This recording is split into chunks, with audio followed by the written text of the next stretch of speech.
Ladies and gentlemen, welcome back to a brand new legal breaking reporting video analysis update. Firstly, we take a look at the 5 takeaways from the East Wing demolition of the White House. Let's get into it. The second reporting we take a look at are SNAP benefits, being the flashpoint in this Republican-led shutdown. Let's get into the reportings.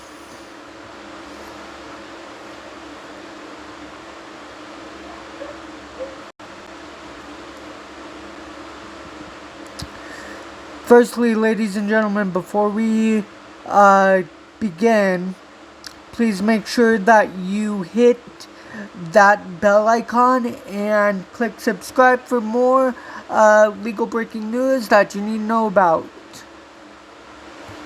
Let's get into the reporting without further ado, ladies and gentlemen. 5 Takeaways from the Demolition of the White House's East Wing by Niall Stanage. The East Wing of the White House is no more. Aerial imagery showed the wing of the nation's most famous building that has been used by first ladies for decades has been razed. In its place, President Trump intends to erect a new ballroom.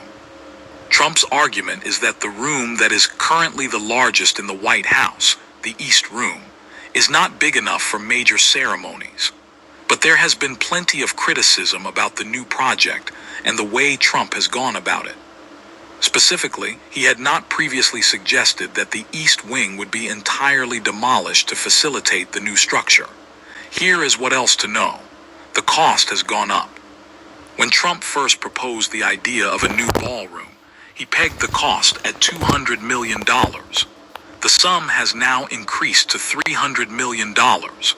Asked about the increase at Thursday's media briefing, White House Press Secretary Karoline Leavitt said, "With any construction project, there are changes over time as you assess what the project is going to look like, and we will continue to keep you apprised of all of those changes.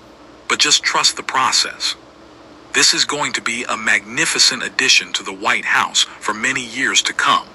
Leavitt also emphasized a number of times that there would be no cost to taxpayers. That is because Trump is soliciting private donations to build the ballroom. The White House has released a list of donors. It includes prominent individuals such as Commerce Secretary Howard Lutnick and Blackstone CEO Stephen Schwarzman. It also encompasses a number of corporations such as Amazon, Apple, Comcast, Google, Lockheed Martin, Microsoft, and Palantir.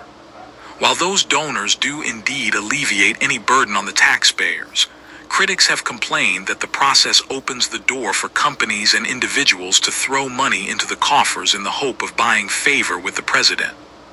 The ballroom will be huge. The new ballroom is expected to be 90,000 square feet, which Trump has said will be enough to accommodate roughly 1,000 people. This is in stark contrast to the 200-person capacity of the East Room. To be clear, the East Room is in the main, central structure of the White House and is unaffected by the demolition of the separate East Wing. The new ballroom should obviate the need for use of tents on the south lawn of the White House for big events. However, some concerns have been expressed about the sheer size of the new structure. As the New York Times noted, its overall size is far greater than the executive residence, which clocks in at 55,000 square feet.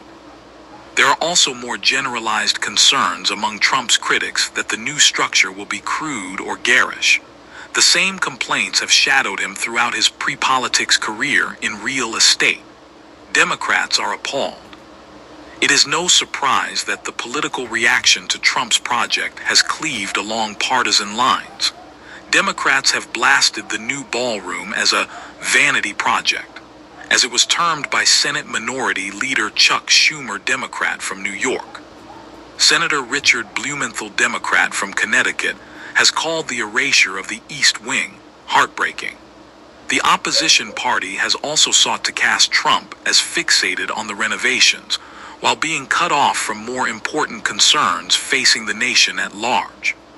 Senator Elizabeth Warren, Democrat from Massachusetts, wrote on social media, "Oh, you are trying to say the cost of living is skyrocketing. Donald Trump cannot hear you over the sound of bulldozers demolishing a wing of the White House to build a new grand ballroom."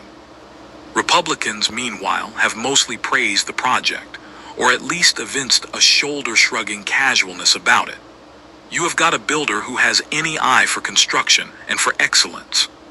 What better person would you want to renovate the White House? Senator Markwayne Mullin, Republican from Oklahoma, told the Associated Press, "There is a history of White House renovations, but that may not matter. Trump is far from the first president to make a significant change to the White House, a point that his aides have been eager to make in recent days. In 1902, President Theodore Roosevelt oversaw major alterations, including the creation of what would ultimately become the East Wing. The Oval Office itself only came into being in 1909, under President William Howard Taft. President Franklin Roosevelt created the modern iteration of the East Wing in 1942, and toward the end of the same decade, his successor President Harry S. Truman conducted a major renovation. There have been plenty of other tweaks to the building by other presidents as well, but none of that is likely to temper reactions to the current project, both because of the scale of the change and because of Trump's massively polarizing political persona. Broader political ramifications are hard to predict. It remains to be seen whether the project will have any real political impact beyond giving Trump critics one more point of complaint and his fans one more reason to celebrate. On one hand, the decision to bulldoze the East Wing and put up a ballroom in its place, while debatable, hardly seems to rise close to the level of some of the Trump policies that most outrage his critics. The millions of Americans who marched in No Kings rallies last Saturday generally objected to far more fundamental matters. What they see as Trump's authoritarian tendencies, his attacks on potential centers of dissent from the courts to the media, and the way immigration and customs enforcement is acting in furtherance of his hardline policy. Even so, there is clearly a sensitivity in the administration about the potential downside of the images of destruction. It has been reported by multiple outlets that the Treasury Department, whose headquarters provide a good vantage point over the scene where the East Wing once stood, has told its employees not to share photos. The political danger is that the destruction of part of the most famous building in the nation comes to be seen as emblematic of Trump's broader disregard for tradition, precedent, and guardrails. Senator Jeff Merkley, Democrat from Oregon, said during his marathon speech on the Senate floor this week that Trump was tearing down a symbol of our republic. With that being said, ladies and gentlemen, Donald Trump went about this the completely wrong way, in the illegal way, even though he is getting donors to pay for this ballroom and not my taxpayer money, your taxpayer money, etc.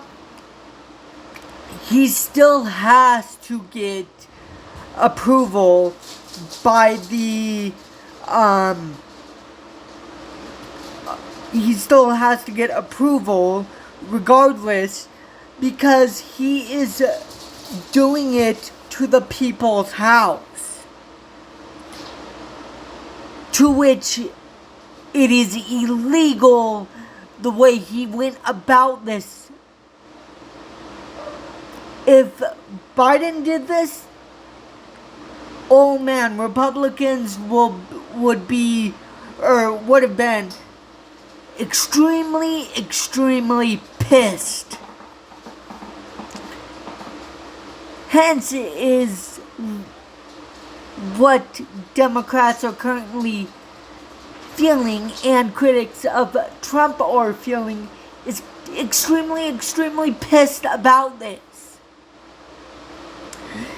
Without further ado, ladies and gentlemen, let's get into the next reporting. SNAP benefits become flashpoint to this Republican-led shutdown. Keyword Republican-led, because Republicans control the House, they control the Senate, they control the presidency, so therefore it's Republican-led. Without further ado, ladies and gentlemen, let's get into the reporting, the second reporting by The Hill. And without further ado, please like, comment, share, subscribe, and enjoy. Let's get into it.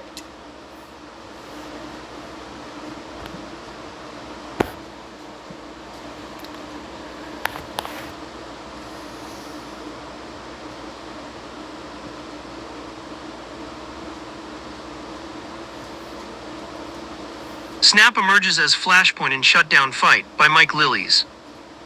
The battle over food stamps has emerged as the latest flashpoint in the fierce partisan clash over government spending. Republicans in Congress are increasingly highlighting the imminent shortfall facing the Supplemental Nutrition Assistance Program SNAP in a bid to pressure Democrats to help end the ongoing shutdown. They say Democrats, by opposing the GOP's stopgap spending bill, are threatening undue harm to some of the nation's poorest people. Democrats have countered with charges of hypocrisy, noting the Republicans' long history of seeking to dismantle federal programs benefiting low-income people, including SNAP. They are pointing, as recent evidence, to the steep cuts to SNAP adopted this year as part of President Trump's Big Beautiful Bill. The impasse is well entrenched and the impacts on SNAP are already surfacing, as some states have stopped accepting new applications and others are warning that funding for benefits will dry up before month's end. If the shutdown extends into November, the impact would be even more severe for the more than 40 million low-income people who benefit from the nutrition subsidies. In the best-case shutdown scenario, those people are expected to receive smaller payments to help cover grocery bills. In the worst case, they will get nothing. Indeed, a number of states are already warning that SNAP payments will cease altogether. Those dynamics have heightened the warnings from advocates about the detrimental effects of withholding SNAP benefits in an already volatile economy, and they have heightened the pressure on Congress to come to a budget agreement before those effects are fully realized. The issue has also fueled the daily bouts of Capitol Hill finger-pointing over which party bears the blame for the shutdown and the subsequent threat to SNAP. 42 million people across America are going to suffer from not getting those SNAP benefits that they count on right before Thanksgiving, because Chuck Schumer and Democrats are so angry with President Trump that they just want to find a way to say no, Representative Steve Scalise, Louisiana, the House Republican whip, told reporters this week. This is having real impacts on real families. Democrats have fired back, incredulous that the same Republicans who have sought for decades to shrink the federal government and slash low-income programs are now claiming to be the guardians of those very things. They are now trying to reimagine themselves as the champions of federal workers, as the champions of food programs and health care, when all they have done is take an axe to all of that since they came into office. Representative Catherine Clark Mass, the Democratic whip, said Wednesday, Democrats are pointing specifically to the Republicans' One Big Beautiful Bill, the massive package of tax cuts and spending priorities that GOP leaders muscled through Congress and into law over the summer. Much of the Democratic criticism of that bill has focused on the hundreds of billions of dollars in Medicaid cuts featured in the legislation. But with SNAP benefits under threat during the shutdown, Democrats are now highlighting the law's steep SNAP cuts, which the Congressional Budget Office has estimated to be $186 billion over the next decade. House Minority Leader Hakeem Jeffries, Democrat from New York, on Thursday said Trump and Republicans literally stole this money from the mouths of hungry children, seniors, veterans, and families in order to help cover the cost of providing tax cuts to wealthy GOP supporters. That is the reason why the American people are at risk of going hungry, millions of them, Jeffries told reporters outside the Capitol. A big question looming over the debate remains how the U.S. Department of Agriculture, USDA, the agency that oversees SNAP from Washington, intends to manage the program in the coming weeks. Agriculture Secretary Brooke Rollins warned last week that the department lacks the funds to provide SNAP for 40 million Americans come November 1st. Democrats are putting free health care for illegal aliens and their political agenda ahead of food security for American families, she charged. But the USDA has not clarified whether it intends to tap a SNAP contingency fund to pay benefits during the shutdown. That fund currently contains between $5 billion and $6 billion, according to advocates and congressional aides who monitor the issue. That is shy of the almost $8 billion needed to pay full benefits through the month of November, but would allow for partial payments to help defray grocery costs through the shutdown. Advocates for low-income families are not only pressing the USDA to release those funds, they also say the administration is legally bound to do so. Secretary Rowland's claim that the Trump administration is unable to deliver November SNAP benefits during a shutdown is unequivocally false, Sharon Parrott, the president of the Center on Budget and Policy Priorities, said Thursday in a statement.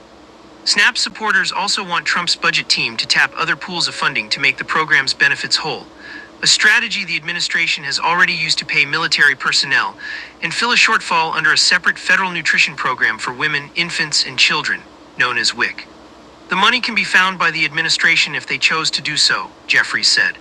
Amid the debate, Senator Josh Hawley, Republican from Missouri, introduced legislation to keep SNAP fully funded through the shutdown. The bill is unlikely to move during a stalemate when both sides have refused to make any concessions to the other. But Speaker Mike Johnson, Republican from Louisiana, who has kept the House out of Washington for weeks, suggested he was open to voting on the proposal if it could pass through the Senate. If the Senate passes the bill, then the House will address that, Johnson said Thursday during a press briefing. You are talking about, I think it is 42 or 43 million Americans rely upon that vital service, and it is unconscionable that they would be held at bay and held as leverage on this. Emily Brooks contributed reporting. With that being said, ladies and gentlemen, there is no evidence whatsoever that